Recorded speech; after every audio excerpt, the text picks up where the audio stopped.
তো গাইস, কেমন আছো সবাই? আজকের একটা নতুন একটা ভিডিও নিয়ে চলে আসলাম। তো সকালবেলা ঘুম থেকে উঠে চলে এসেছি মাঠে। মাঠে এসেছি কি করতে? ঘাস কাটতে।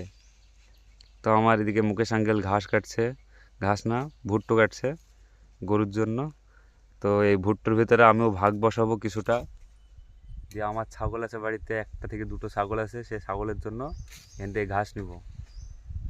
তো ভিডিওটা লাস্ট অবধি দেখবেন। ভিডিওটা আজকে আরও অনেক কিছু দেখাবো আপনাদেরকে। ভিডিওটা ভালো লাগে লাইক কমেন্ট শেয়ার সাবস্ক্রাইব সব করবেন। তো আমাদের ঘাস কাটা শেষ, ঘাস কেটে যাচ্ছি বাড়ি এখন।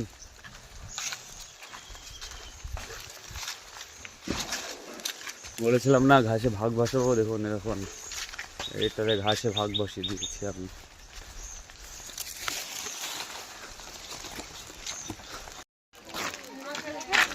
হে কে আসছে সার্বেরা?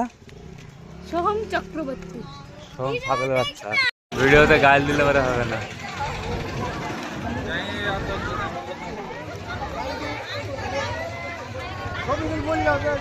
তো আমাদের এনে সোহম চক্রবর্তী আসার কথা, তার জন্য অনেকক্ষণ ধরে আমরা দাঁড়িয়ে আছি, 1 থেকে 2 ঘন্টা ধরে, কিন্তু উনি স্যার আসার এখনো সময় হয়নি।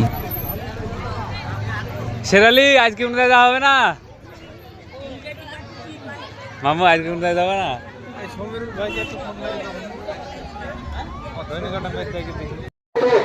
আসন্ন বিধানসভা নির্বাচনে উনি ঘাসের উপর জোট ভুল চিহ্নে ভোট দিয়ে বিপুল ভোটে জয়ী হতে পারেন।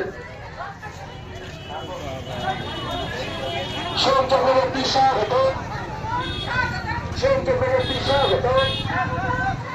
বন্দে মাতরম, বন্দে মাতরম।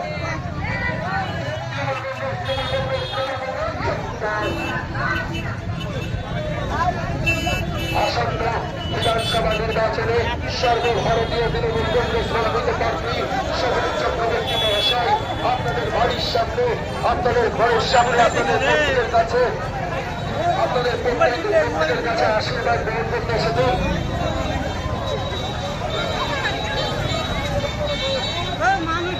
আমাদের মধ্যে আসছেন আমাদের সকলের প্রিয় প্রার্থী সোহম চক্রবর্তী মহাশয়। আসন্ন বিধানসভা নির্বাচনে সোহম চক্রবর্তী